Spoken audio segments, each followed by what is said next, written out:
Alors, je vous promettais en introduction à l'émission riche, elle l'est en effet, puisque pour le même prix, vous avez droit à 2 invités exceptionnels. En l'occurrence, on a le plaisir de retrouver Shagir Manji. Bonjour Shagir. Bonjour. Alors, on vous connaît Shagir, hein. Vous êtes gérant chez As Gestion et vous pilotez le fonds Minéral Patrimoine pour le compte de Bien Prévoir. On va revenir un peu sur les performances et les chiffres du fonds Minéral Patrimoine.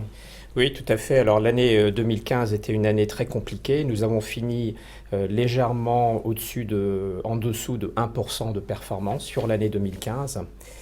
Et puis, comme vous le savez, l'année 2016 a commencé d'une façon extrêmement volatile.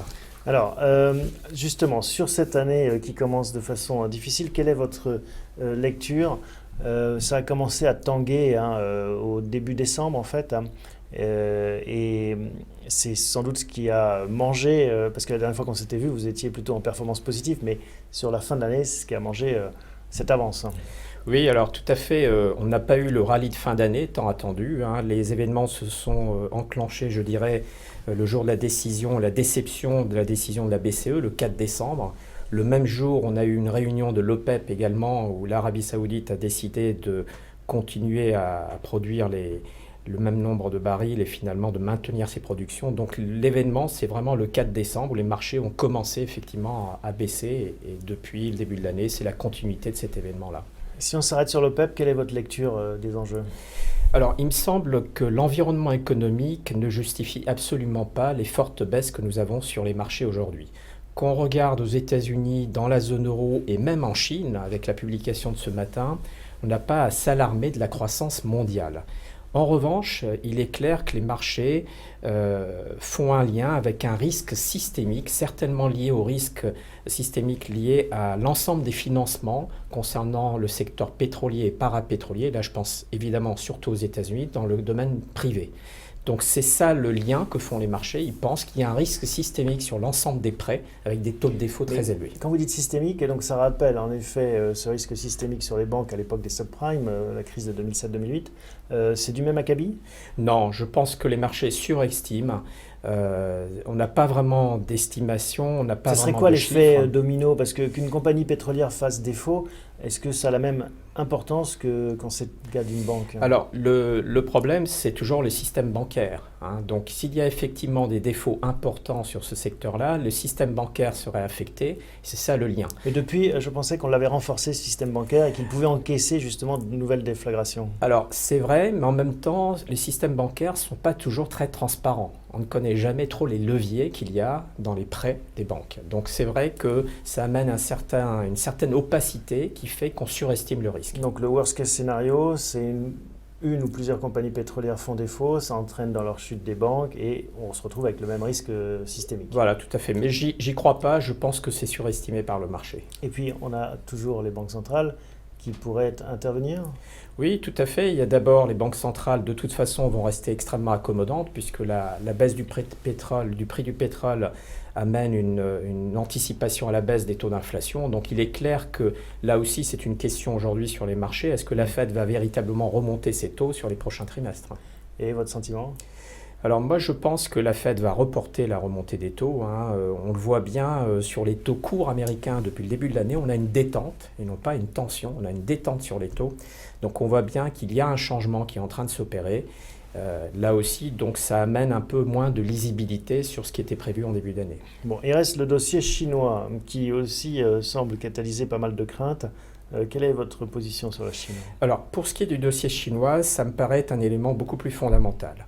La raison, c'est que nous avons déjà parlé souvent de la surévaluation du yuan en termes de taux de change effectif, c'est-à-dire par rapport à ses partenaires commerciaux et non pas seulement par rapport au dollar. Ça, c'est un fait. Et donc, la Chine va être amenée de toute façon à déprécier sa monnaie. Elle est obligée de le faire compte tenu des sorties de capitaux très importantes dont elle doit faire face. Donc ça, c'est un élément plus structurel, plus fondamental. Le problème, c'est que là, nous avons des événements qui sont sur des durées de plusieurs trimestres, voire des années, et les marchés n'aiment pas, c'est pas le temps trop des long marchés. terme. Oui. Voilà, exactement. Et on risque donc d'avoir cette tôle ondulée qui pourrait se poursuivre. Et en même temps, à chaque fois, on est surpris. Le changement de modèle de la Chine était annoncé, le virage, on savait que ça allait secouer, les prévisions même étaient revues à la baisse. Et pourtant, la réaction est toujours très violente. Elle est violente parce que la monnaie chinoise aujourd'hui, vu l'importance de l'économie chinoise dans l'économie mondiale, si la monnaie chinoise devait dévaluer de 10 ou 20%, évidemment c'est un impact déflationniste très important pour le monde entier, tout au moins sur les secteurs industriels, et donc on comprend bien l'inquiétude des marchés. On n'a que des signaux déflationnistes si on regarde bien, que ce soit le pétrole dont les cours ont connu la chute qu'on a suivie, la Chine que vous mentionnez, la technologie, on pourrait rajouter cette dimension avec des prix qui ne cessent de décroître. Sur quel sol on va pouvoir s'appuyer? C'est ça en fait la question que vous posez en tant que gérant? Alors, il est clair que ces pressions déflationnistes ne vont pas s'atténuer. On a aussi ces problèmes de surcapacité aujourd'hui un peu partout dans le monde. On voit bien que, et puis surtout beaucoup de dettes aussi au niveau de l'ensemble du monde, que ce soit les pays développés et surtout les pays émergents. Donc la conséquence, c'est qu'il est clair que les politiques des banques centrales vont rester très accommodantes plus longtemps que ce qu'on pensait. Mais ce qui ne résout pas forcément non plus le problème de fond, parce que injecter de la monnaie, et on commence à le voir ici en Europe, ça ne résout pas tous les problèmes. Je suis d'accord, ça ne résout pas tous les problèmes, mais aujourd'hui, il faut savoir apprécier des sociétés dont la croissance du chiffre d'affaires est modérée. Quand vous avez des sociétés dont la croissance du chiffre d'affaires est de 3 ou 5%, dans un monde où l'inflation est quasiment nulle, voire d'une déflation, c'est une très belle performance. En fait. Et surtout, quand la valorisation des sociétés, c'est le cas aujourd'hui de la zone euro en termes de PER, est relativement modérée, en tout cas dans les moyennes historiques. Alors justement, une fois qu'on a fait on a décrit ce paysage pour le moins contrasté, comment est-ce que vous allez piloter ce fonds minéral patrimoine? Comment est-ce que vous allez essayer d'éviter les écueils? Et quelle est votre stratégie pour 2016? Alors, pour le moment, nous sommes investis aux alentours de 50% sur les actions, dominantes sur la zone euro, avec des thèmes dont on a souvent parlé. Ce sont les thèmes plutôt des small et des mid, parce que ça permet de jouer les valeurs domestiques. On voit bien que la zone euro, pour le moment en tout cas, elle résiste bien en termes macroéconomiques. Donc ça, c'est un premier point. Ensuite, c'est vrai que dans le portefeuille, déjà depuis le début de l'année, nous avons peu d'obligations. Il est clair qu'il y a un risque toujours sur les obligations, même si à court terme ce risque est éloigné compte tenu de la forte baisse du prix du pétrole. Il y a quand même un risque sur les obligations, et là je parle plutôt du crédit en général, du high yield, en particulier le high yield US par exemple.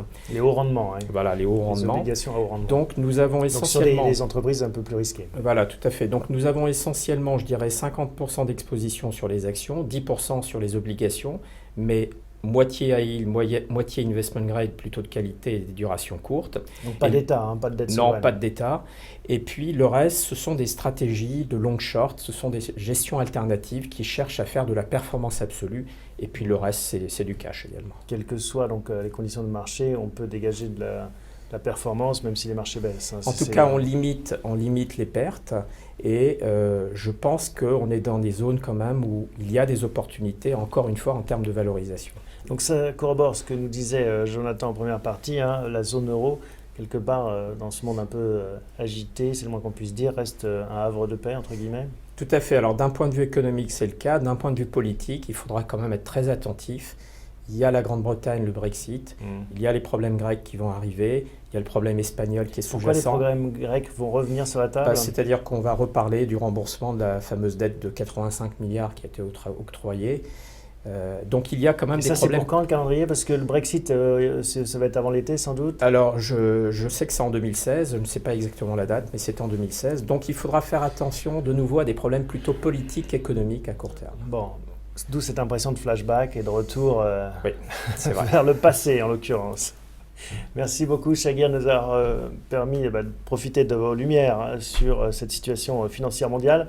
On se retrouve dans un trimestre pour faire un nouveau point. Oui, tout à fait. Merci Thomas. Merci, à bientôt.